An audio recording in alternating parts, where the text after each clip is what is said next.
How much mobility do runners need? Okay, so here is a hot button topic: mobility. Mobility really is a trendy word nowadays, especially the last 10 years. And it's really referring to flexibility, but it's kind of been rebranded. So people don't say flexibility anymore, they say mobility if they're trying to be cool. And what they're really talking about here is joint range of movement. And it might be a cumulative effect of multiple joints like the spine, hip, knee. For example, if you're bending over to touch your toes, that's like your mobility. But you could also like look at the range of movement of each of those joints. And that's what people are referring to when they say mobility. It's how much range of movement do you have in one joint or a series of joints. Now, it's very common, I would say it's pretty much ubiquitous, that runners believe that they need to have good mobility, whatever that is. They need to have good mobility in order to help them avoid injuries and to help them improve performance. I would say that that is the most commonly held belief by runners when it comes to mobility, that it is a good thing and you need to have it if you are going to avoid injuries and improve performance. And because runners believe that, they are often doing drills, exercises, corrective exercises, banded related mobilizations and this kind of thing, or any kind of mobility work, maybe including soft tissue rolling type of stuff like foam rolling or using a ball, things to increase their mobility. This will be like mobility work in order to increase mobility. Now, it's totally reasonable that runners believe that this is a beneficial and necessary thing for them to do for a couple of reasons. So the first is a more intuitive reason. Now, let's say you get some pain. You get some pain in your knee. When you stretch it, it tends to feel tight. Right. Same with your Achilles tendon. You get some pain in your Achilles tendon after a run, you stretch it, it feels tight and it feels almost like a kind of a good pain. Okay. So when you're trying to stretch it, it feels tight. And then the sort of logical next step is, well, it must be tight. And then the next step from that is like, well, if it's painful and it feels tight, then it must be because it was tight that the pain developed. However, that's not actually the case. So just because something feels tight when it's painful is more a reflection of the protective response of the body to that painful area. It's making it more sensitive to stretch or mobilize because it's trying to protect it, rather than it reflecting the cause of the issue being a lack of mobility, a lack of flexibility in the first place. So this is like a confusion between correlation and causation, right? The lack of mobility was more to do with the area feeling painful. It wasn't the cause of the area feeling painful. So that's the more intuitive side of feeling like mobility is a good thing for runners. The other side of it is more of a cultural thing. So I don't know how much you were exposed to this as a kind of general regular runner, but me as a physio, mobility has been absolutely ubiquitous in the physio world for the last 10 years. You cannot turn around without a new influencer popping up, basically peddling various types of mobility and different ways to assess it, different ways to treat it. And they usually have really fancy before and after videos where they'll do some sort of thing and someone's like deep squat will get really like loads better 2 minutes later. Like these kinds of things are so common. I've been to so many courses that teach this stuff and spent a lot of time, effort, and money on it. So I'm very, very familiar with it. I'd say that the biggest driving force behind that cultural change was a guy named Kelly Starrett. So he wrote a book called Becoming a Supple Leopard, and I believe it was a bestseller. It did extremely well. You've probably heard of it. Lots of people have read it, and it's essentially a book that focuses heavily on increasing mobility in a variety of ways of doing that. Now, just to give some context, Kelly Starrett, as much as I know about him, which is enough, more came from a physical therapy background working with CrossFitters, not runners. And his method, focusing on mobility, was essentially following that same path of logic. Like if you don't have sufficient mobility, you will overburden the area and then you will develop pain.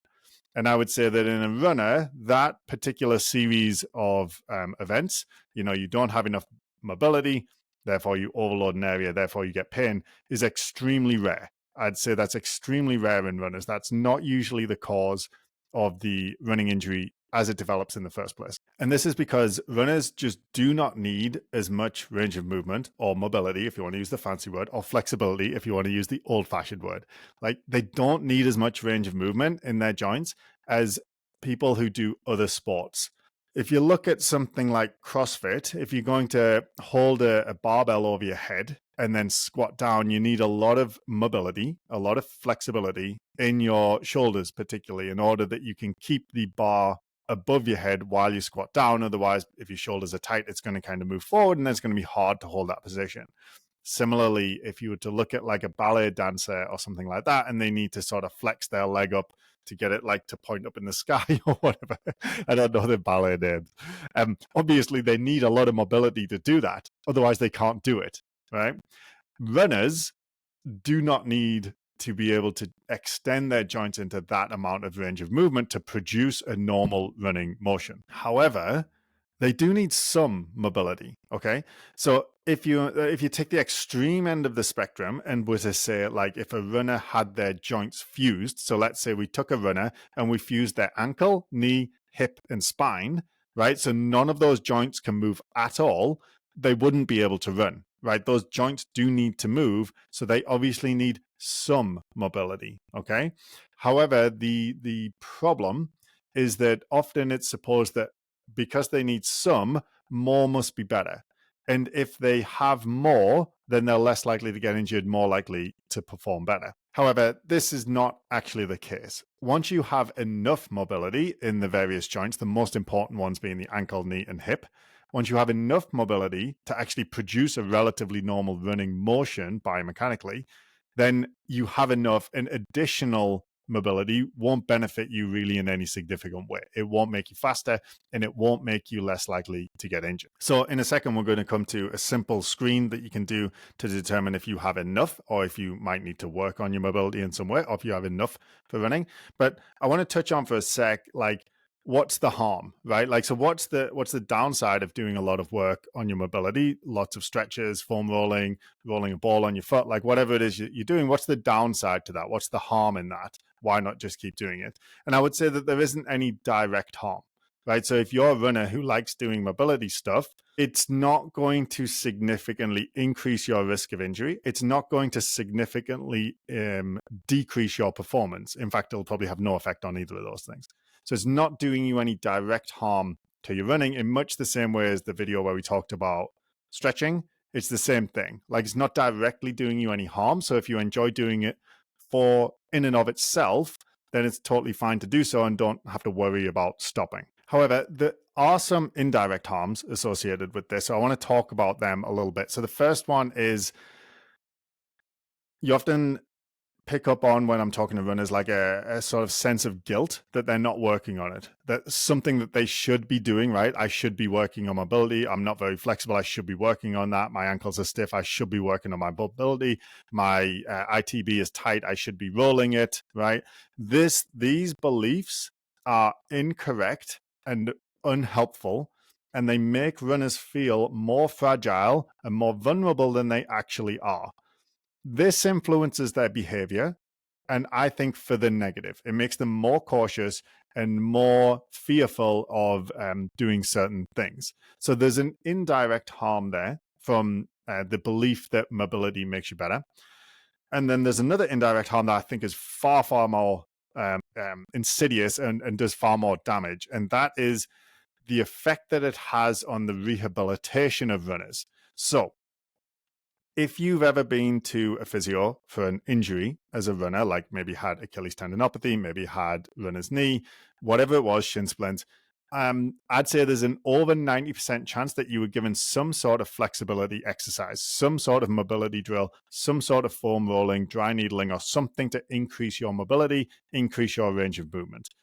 And again, it's following that logic that if I have pain in an area, it must not be mobile enough. So if I increase the mobility, that will address the issue and then it'll get better.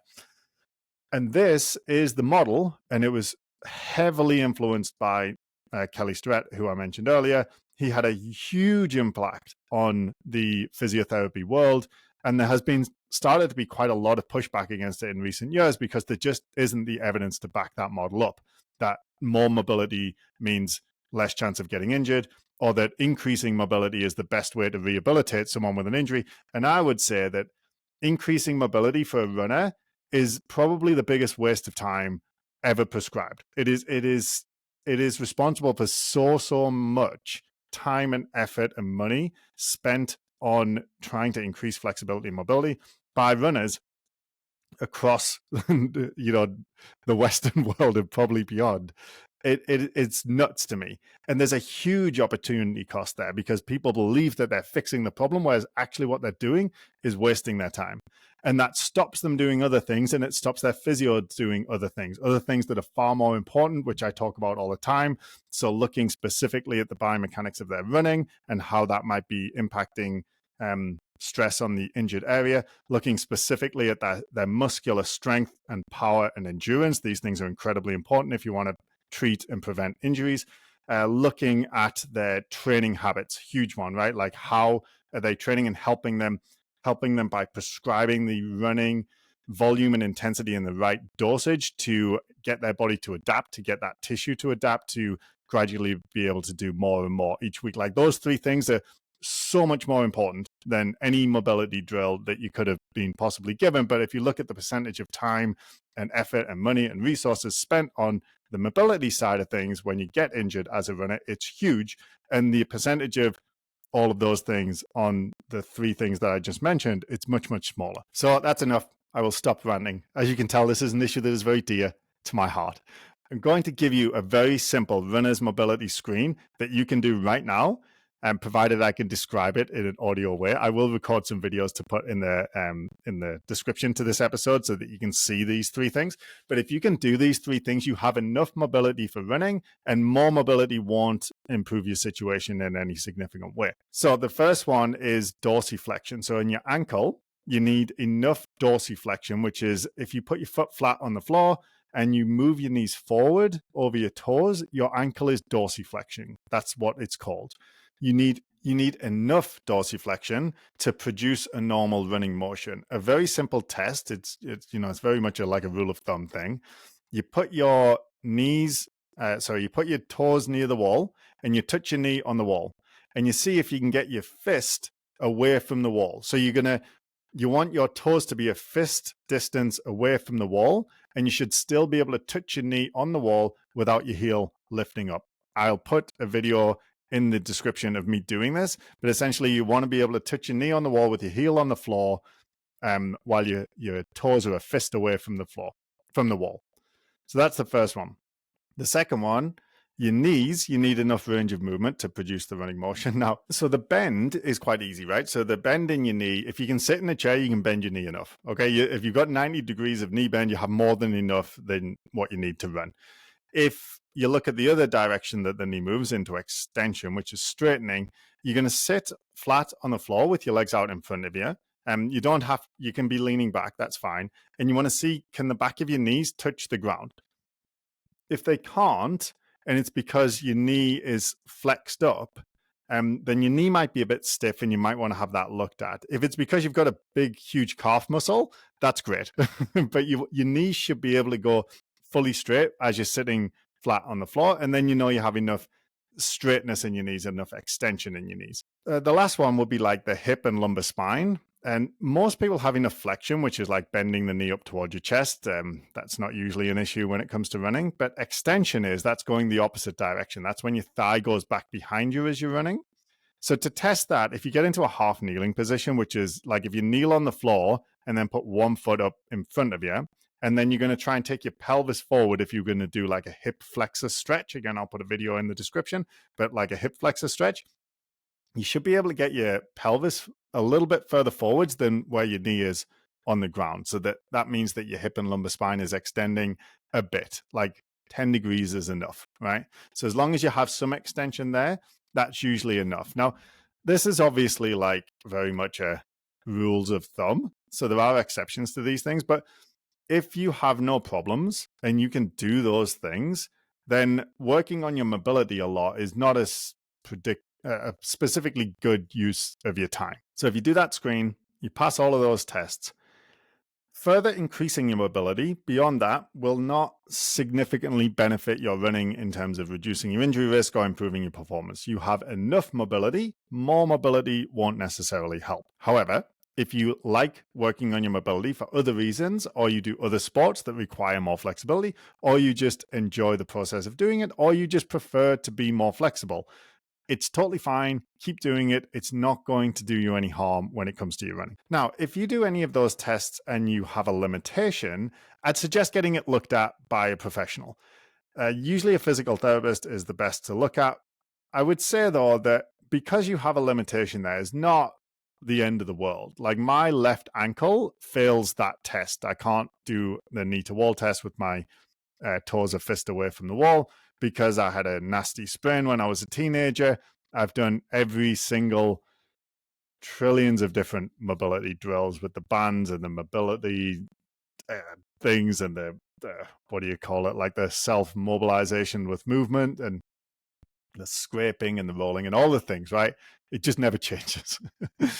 But my ankle's fine, right? I've run thousands and thousands of miles on this ankle. It's totally fine. I don't need to increase it. I have enough.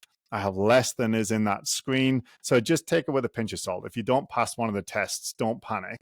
Do get it looked at and potentially work on it, but it doesn't necessarily mean you're going to have a whole pile of problems. Now, if you have an injury and you're doing a lot of mobility work to rehabilitate it, I would suggest that that is not the best use of your time if you're doing that in place of doing other more important things. If you keep getting injured either in the same area or multiple areas, it is not a lack of mobility that is causing that, almost certainly. And if you are wondering about what it could be, I would look at the three critical components that I talk about often, right? The specific biomechanics of how you run, the strength and power in your muscles, and the resilience of your tissues, which will be specifically adapted to the training habits that you have when it comes to running. Now, if you're not sure how to do that and you want some help and you've been given lots of guidance on mobility and you're not sure after listening to this that that is the right way for you to go, then, we'd love to talk to you. Just click the link in the description as usual, and we'll talk more about your issues, what you've been trying, what's working and what's not working, and see if we might be able to help you. Otherwise, have a good one.